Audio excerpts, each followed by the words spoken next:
मध्य प्रदेश के रीवा में भड़काऊ पोस्ट को लेकर पुलिस ने एक्शन लिया है। क्या था एक्शन, इस रिपोर्ट में बताते हैं आपको। भड़काऊ पोस्ट के खिलाफ विरोध की ये तस्वीर मध्य प्रदेश के रीवा जिले की है, जहां अजमेर दरगाह को लेकर एक छात्रा के पोस्ट के खिलाफ हिंदू संगठन ने मोर्चा खोल दिया। हिंदुओं के विरोध बढ़ने के बाद रीवा पुलिस भी हरकत में आ गई और सोशल मीडिया पर भड़काऊ पोस्ट करने वाली छात्रा के खिलाफ गंभीर धाराओं में केस दर्ज कर दिया। दरअसल रीवा की MBA छात्रा ने अजमेर की दरगाह को लेकर एक भड़काऊ रील बनाकर सोशल मीडिया पर पोस्ट किया था। साथ ही छात्रा ने असुद्दीन ओवैसी के एक वायरल बयान की भी रील बनाकर पोस्ट की थी। वीडियो जब हिंदू संगठन से जुड़े लोगों के पास पहुंचा तो अखिल भारतीय छात्र संगठन से जुड़े लोगों ने इसकी शिकायत पुलिस से की।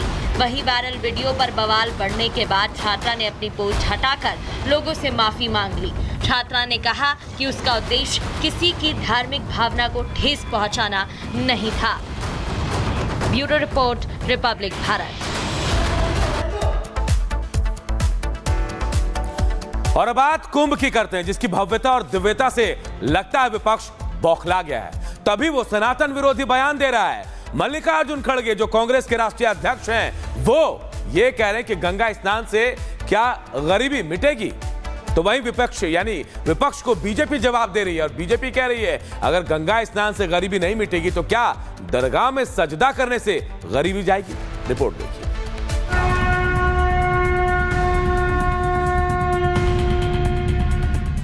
अरे भाई, गंगा में डुबकी लेने से गरीबी दूर होती क्या?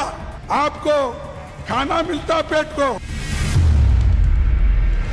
बाबा साहिब की जन्मस्थली महू में आयोजित रैली में अध्यक्ष मल्लिकार्जुन खड़गे के बयान से विवाद शुरू हो गया। खड़गे ने कहा कि बीजेपी नेताओं में गंगा में डुबकी लगाने की होड़ मची है। क्या गंगा में डुबकी लगाने से गरीबी दूर होगी? बच्चे भूखे मर रहे हैं, लेकिन बीजेपी के बड़े नेता संगम स्नान कर रहे हैं। ये मोदी के जो झूठे वायदे जो बोलते हैं उसमें मत जाओ। अरे भाई, गंगा में डुबकी लेने से गरीबी दूर होती क्या? आपको खाना मिलता पेट को। अरे जब बच्चा भूखा मर रहा है, बच्चा स्कूल में नहीं जा रहा है, मजदूरों को मजदूरी नहीं मिल रही है, जब ये है तो ये लोग जाकर हजारों रुपए खर्च करके कंपटीशन पे डुबकियां मार रहे। कंपटीशन में एक डुबकी मारता दूसरा, और जब तक वो टीवी में अच्छा नहीं आता तब तक डुबकी मारते रहते हैं। विपक्ष की सबसे बड़ी पार्टी के अध्यक्ष ने संगम स्नान पर सवाल खड़े किए तो बीजेपी ने जवाब देने में देरी नहीं लगाई। बीजेपी ने चुनौती दी कि क्या खड़गे राहुल दूसरे धर्म पर ऐसी टिप्पणी करने की हिम्मत दिखा सकते हैं। मैं आज चैलेंज करता हूं कि मल्लिकार्जुन खड़गे जी और कांग्रेस पार्टी, राहुल गांधी और सोनिया जी किसी और धर्म की आस्था के विषय में ऐसा कह सकते हैं क्या वो कह सकते हैं कि इफ्तार पार्टी में जाने से गरीबी दूर हो जाती है या लोगों को नौकरी मिल जाती है? किसी और धर्म के आस्था को लेकर वो खिलवाड़ करने की सोच भी नहीं सकते हैं और ऐसी बयानबाजी कर भी नहीं सकते। खड़गे को सनातन विरोधी बताते हुए बीजेपी ने कहा कि गंगा सनातनियों के लिए नदी नहीं मां है, इसलिए गंगा मैया पर खड़गे की ऐसी दुर्भाग्यपूर्ण टिप्पणी के लिए सोनिया और राहुल को हिंदू समाज के लोगों से माफी मांगनी चाहिए। गंगा मैया और प्रयागराज जैसे पावन स्थलों और महापर्व, कुंभ जैसे महापर्व के साथ इस प्रकार का खिलवाड़ करना ये उचित नहीं। आज राहुल गांधी जी को और सोनिया जी को इस प्रकार की बयानबाजी के लिए पूरे हिंदुस्तान से और सनातन धर्म पर विश्वास करने वाले प्रत्येक व्यक्ति से क्षमा याचना करनी चाहिए। मोदी सरकार आने के बाद बीजेपी की तरफ बहुसंख्यकों के झुकाव से कांग्रेस परेशान है। शायद इसलिए महाकुंभ जैसे सबसे बड़े धार्मिक आयोजन और गंगा में डुबकी पर तंज किए जा रहे हैं। पूरी दुनिया इस आस्था का सम्मान कर रही है, वहीं देश की सबसे बड़ी विपक्षी पार्टी इस आस्था का उपहास कर रही है। Bureau report, Republic Bharat.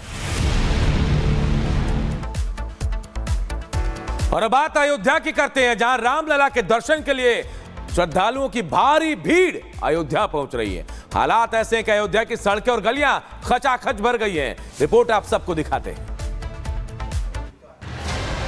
तस्वीरें रामनगरी अयोध्या की हैं, जहां पुराने सभी रिकॉर्डों को तोड़ते हुए भक्तों की भारी भीड़ उमड़ी है। रामलला के दर्शन के लिए 25 लाख से ज्यादा श्रद्धालु पहुंचे हैं, जिससे यातायात और सुरक्षा को लेकर जिला प्रशासन की टेंशन बढ़ गई है।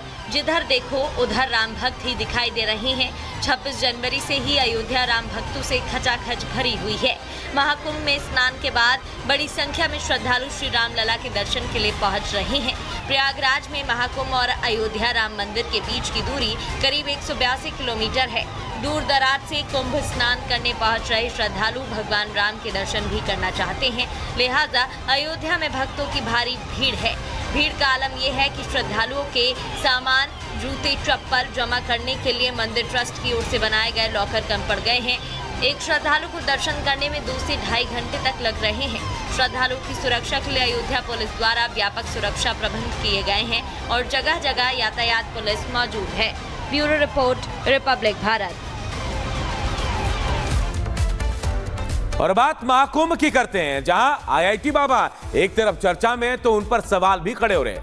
अभिषेक ब्रह्मचारी बाबा जो हैं वो लगातार सवाल खड़े कर रहे थे और ऐसे में आईआईटी बाबा उनके पास पहुंच गए। इसके बाद क्या हुआ, इस रिपोर्ट से बताते हैं।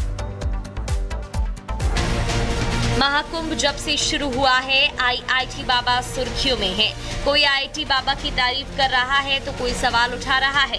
पूछता है भारत में आए गए स्वामी अभिषेक ब्रह्मचारी ने भी सवाल खड़े किए कि संत बनना नहीं होता है, संत बन जाता है। और संत जब परमात्मा का एकीकरण कर लेता है तो अपने आप जैसे कस्तूरी में सुगंध आता है, लोग जानने लगता है, वहाँ डिजिटल मीडिया आदि सब न्यून हो जाते हैं। स्वामी भारती जी महाराज जैसे जो संत थे वो कभी कहीं प्रकट नहीं हुए, परंतु जब उनका देहावसान हुआ तो दुनिया जाना कि देश के महान संत चले गए।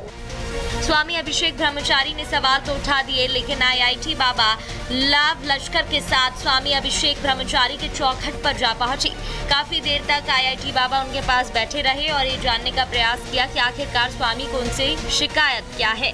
दोनों के बीच धार्मिक विचार का आदान प्रदान हुआ और स्वामी अभिषेक ब्रह्मचारी के मन में जो शंकाएं थी वो आईआईटी बाबा ने दूर कर दी।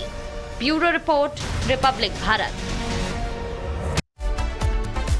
और बात है कि स्कूल की, उस शिक्षा के मंदिर के जहां भविष्य गढ़ा जाता है। लेकिन उत्तर प्रदेश के बरेली में एक ऐसा मामला सामने आया जहां कि स्कूल की छात्रा को शर्मसार होना पड़ा, वो भी सैनिटरी नैपकिन को लेकर। रिपोर्ट देखिए।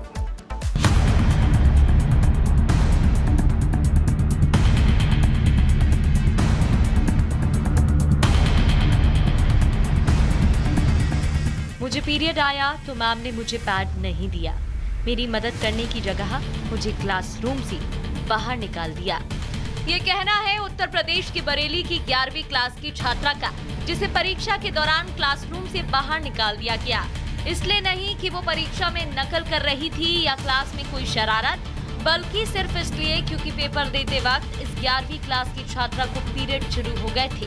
वो एग्जाम छोड़कर नहीं जा सकती थी, इसलिए उसने अपनी प्रिंसिपल से मदद की मांग की थी। मेरी बेटी का पेपर था जो